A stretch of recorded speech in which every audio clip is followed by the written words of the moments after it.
This is Dr. Johnson. I am here for my second Suits Talk, and I am excited about what we're going to be talking about today. Actually, I'm in the Nottingham Campus. Now, Fred of Nottingham was a longtime educator, and that's what this campus is named after. And back in my day, I went to actually high school here for 2 years. And then as I grew up and I got my teaching certificate, I came back, and it was the junior high at that time, and I taught here for many, many years. Now it holds our alternative school. We have some special education offices here and something else that you're going to find out a little bit about in a minute. But first, I've got some brags. We've got some book fairs going on, and I love seeing our kiddos with their passion for reading, so keep encouraging our kids to read. But here are some brags that I have for today. Did you know that we have 30 kids going to the state competition for Skills USA in construction? I am so excited. And they're going next week, so good luck, guys and ladies. The Professional Business Association, or what we call BPA, had an amazing showing at our state conference. And we are advancing 7 students to the national level. It's going to be in Anaheim, California. We're excited about that. And, you know, our very first Suits Talk, I highlighted the AV program. Well, I have to say now they have an AV club.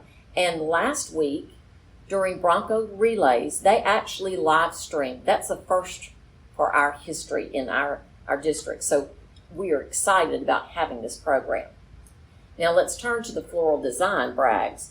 21 kids tested and obtained their Level 1 floral certification through the Texas State Floral Association. And another 100 more kids of ours are going to be testing in April. Now talk about testing, and I'm not talking about the STAR, I'm talking about our culinary students. They finished their first food handler certifications, and they passed. These kiddos are now job ready for our local food and beverage industry. And our Texas Association of Future Educators, what we call TAFE, this is our very first time to compete, and we've got 3 national qualifiers. This week alone, Richter and Colbert are having a parent night. So I hope that you take a look at all the information that's coming from the campuses and come out and participate. But today's program is what you're here about. Today we're going to highlight one of 3 of our city's museums. It's called the Dayton ISD Sports Hall of Fame. So, come with me. Let's check it out. I am so excited. Today we have some folks from our Sports Hall of Fame. And right now I have Mr. Larry Wadzik, who is the board president. Mr. Wadzik, I'm really excited about telling and highlighting our Sports Hall of Fame for everybody to see. Can you tell me a little bit about the Sports Hall of Fame? Absolutely, and appreciate the opportunity, Dr. Johnson, to talk about this. Sports Hall of Fame and Museum has been something that has been on the agenda for about 30 plus years. A group of us, myself, Alan D. Connor, Bob Edwards, Frosty Pruitt, Bubba Toller, John Simmons, Lester Ray Weisgerber, and I'm probably leaving out somebody, back in the early to mid 1990s, started talking about, we need to recognize the young men and young women that play varsity athletics at Colbert and Dayton High School, and the accomplishments that they made over their high school years and possibly college and pro years also. And plus there were other schools in our area and across the state that had similar things that we have now, an area where they recognize their varsity athletes. So that was back and forth. Early 2000s, we filled out the paperwork to get it to become a 501c3 organization, which means if you donate money, it's tax deductible, hint, hint. But the still big problem that we had was where our home was going to be, where we were going to house it. And then Dr. Johnson became superintendent and found us a place right here on the north wing of Nottingham. I nearly said Wilson Junior High, which it used to be, but north end of wing of Nottingham, out close to the football field, which is apropos for at least one of the sports that we recognize here in Dayton. But once we got the room, and actually 2 rooms, we were ready to go, and we had our first induction in 2017. So we're working, this year would be our 6th year of induction. That is hard to believe. Now, there are 3 different categories that people can nominate to be honored and recognized. And what are those 3? The 3 are obviously individual athletes that are inductions on young men and women who excelled at the high school level. If that's the only place you excelled at, then you're still have the opportunity. And there's a lot of people up here that that's the only place they played was at Dayton or Colbert High School. So you recognized individuals, but what is the second category? Second category would be teams, both at Colbert and Dayton High School that have excelled and achieved something during their year or years of activity at the schools. And the third are boosters, men and women that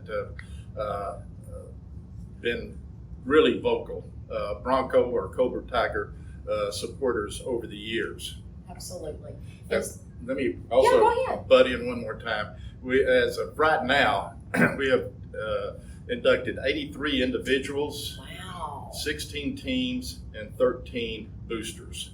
And then this fall we'll induct a few more. So you talked about the induction process. What exactly is that process? Well, the process, and let me go back just about 2 more steps about the process. When we came up with the idea of a Sports Hall of Fame, Sports Museum and everything, we wanted to, on the Hall of Fame part, like I said earlier, recognize men and women who played varsity, excelled at varsity athletics at Colbert and Dayton High School. That's not the only criteria we use as a committee.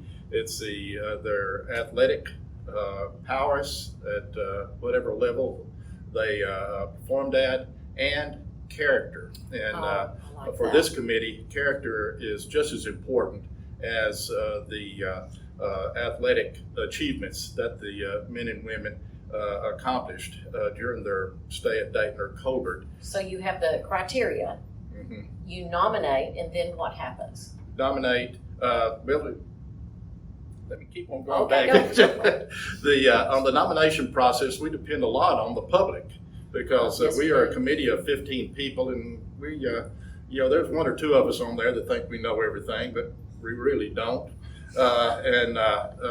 We rely on the public to. We need y'all's help. You're right. To nominate men and women, Dayton Broncos or Colbert Tigers, that they believe we need to consider. Now that we do have committee members that bring up names also, but a lot of that stuff like that comes from the public, and we depend on the public for their input in this process. And then we go through about 3 ballots. We talk a lot of discussion, a lot of back and forth on different athletes and different teams and different boosters. But after about 3 votes, we come with their inductees, individuals, teams, and boosters. Okay, very good. And so once a year, with the exception of COVID year, we do an induction. We introduce them at the football game, and then we, over at the Performing Arts Center, we do recognize them and have a reception over here at the Sports Hall of Fame, correct? Absolutely. We have we started I call it a 2-day celebration, yes. Recognizing these young men and women. They're still young, even though some of them come in here and they're 50 and 60, 70 years old now. Watch out now. We won't point any fingers. But the Friday night, we have a small reception here at the museum for our inductees and their family. And then prior to the football game, they're introduced to the crowd that is here that night. Their pictures on the big screen and things of that nature. Then Saturday morning, we have the formal induction at the auditorium. Auditorium. Yeah. Now who's being aged? Yeah, it's aging me now. At the Performing Arts Center, that where we recognize the accomplishments of the individuals they receive. These plaques we have up here that Susie will point out here in just a second. We have two made, and one goes to the inductee along with a medal indicating they're now a full-fledged member of the Dayton ISD Sports Hall of Fame. Thank you so much, Mr. Wojcik. I appreciate your time. I appreciate your time. And we have Miss Susie Hicks, who's going to do the next presentation. Thank you. I'd like to highlight a few of our inductees to the Dayton ISD Hall of Fame. Individual athletes, I'd like to start with Ann Turner. Ann was a 1995 graduate of Dayton High School, and she was a basketball player, and she was exceptional at basketball. She was named to the All-District basketball team 2 times, but track is where Ann really excelled. She was an exceptional athlete in the high jump and in the triple jump. And Ann was a 3-time All-District track nominee in both sports. She made the All-Regional team 2 times and was a 4-time state qualifier in both of those events. And during Ann's senior year, she placed 3rd at state in the high jump. Today, Ann is an elementary teacher here at Dayton ISD. The second athlete that I would like to highlight is Rick Eggleston, or as the class of '85 calls him, Ricky Eggleston. Ricky was inducted posthumously. He was, as I said, a 1985 graduate, and he was a 3-sport letterman, named to all-district teams in all 3 sports, football, basketball, and baseball. He was a 2-time All-Greater Houston and All-Region selection. Ricky earned a scholarship to Sam Houston State University, where he was a 4-year letterman. While he was at Sam, he was named to the All-Southland Conference, both his junior year and senior year, was an All-Associated Press All-American as a junior and senior. And during his junior and senior years, Ricky was considered the best tight end in the state of Texas. And in 1999, very deservingly, Ricky was named to the Sam Houston State Athletic Hall of Honor. And our third athlete is Mr. Don Brown, who was also inducted posthumously. He was a 1956 graduate of Dayton High School. He's one of the Brown brothers from the Brown rice farming family who have been in Dayton for many generations. He lettered in 4 sports and was named to district honors in all 4 sports. He played baseball, basketball, football, and he ran track. He was a running back and a defensive back at the University of Houston and was named to several All-American teams as a running back his senior year when he earned the name First Down Brown. He was selected to play in the college all-star game where they played against the then pro football champions, the Baltimore Colts. Later, Don was drafted by the Los Angeles Rams and traded to the Chicago Cardinals. He eventually wound up playing for the Green Bay Packers and finished out his professional career playing for the Houston Oilers. And finally, one of our teams that we've inducted is the 1949 Bronco football team. This team was rich with who would one day be collegiate athletes. They had a very strong backfield in Mike Ripkoski as quarterback. 2 running backs who were known as Dayton's 1-2 punch were John Paul Ott and Glenn Pruitt. And serving as lineman was Don Brown's brother, Gene Brown, who went on to play for the University of Houston himself. An interesting thing about this particular team is they tied for district champs with Tomball. And at that time, we didn't have the playoff brackets like we have today. So the only way they could figure out who was going to be the district champs was to flip a coin. And so that is the method that was voted on the other teams in the district at the time. So Coach Cooper, who was Dayton's head coach at the time, produced a 50-cent piece.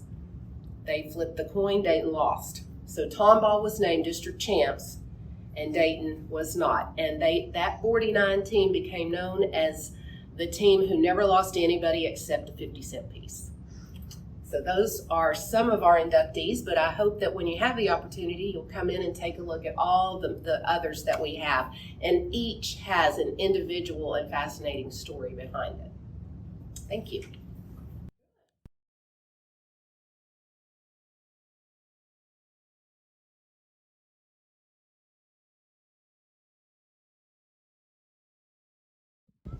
So, Coach Nations is also a member of the Sports Hall of Fame. He's one of the committee members. And where are we standing and what is the significance? Where we're at right now is our Hall of Fame courtyard. We've actually started putting bricks down, and these are bricks that recognize, honor past graduates of Colbert, Dayton. We have a lot of members that are in our Hall of Fame that are here. Coaches, athletes, cheerleaders, dazzlers, teachers. It's a great opportunity for families to recognize family members and memorialize them here, or just celebrate them here right now. So where can we find the form? On the Dayton High School athletic website, there is a form there that you can download, fill out, and send in. All right, so you can not only get the brick form, but you can also get the nomination form at the same place at the website. You can get a nomination form, you can get a brick form, and then there's also a donation form on there that you can send in and donate to the Hall of Fame. Thank you so much. You bet. I hope you have enjoyed our little tour of the Sports Hall of Fame Museum. I'd like to thank Mr. Wadzik, Ms. Hicks, and Coach Nations for helping me out today, and of course, our AV students and Mr. Chris Rayburn. And I hope that you enjoyed your little bit of a tour on the Sports Hall of Fame. Remember, next week I'll be sending out my parent letter that's going to have a lot of information in it, specifically about our pre-K and kinder registration, the dates, the times, and what you need to bring. Don't forget also that we have our big long Easter holiday coming up. We will be off on April the 7th, which is Good Friday, and then that Monday after Easter. So I hope you enjoy your long Easter holiday. Please continue to visit and talk with your kids about the importance of making good decisions. We need them to be in school, the importance of them trying their best and getting their homework, the importance of being kind and respectful toward others. Thanks for joining me today for the Suits Talks. This is Dr. J. I'll see you around the district.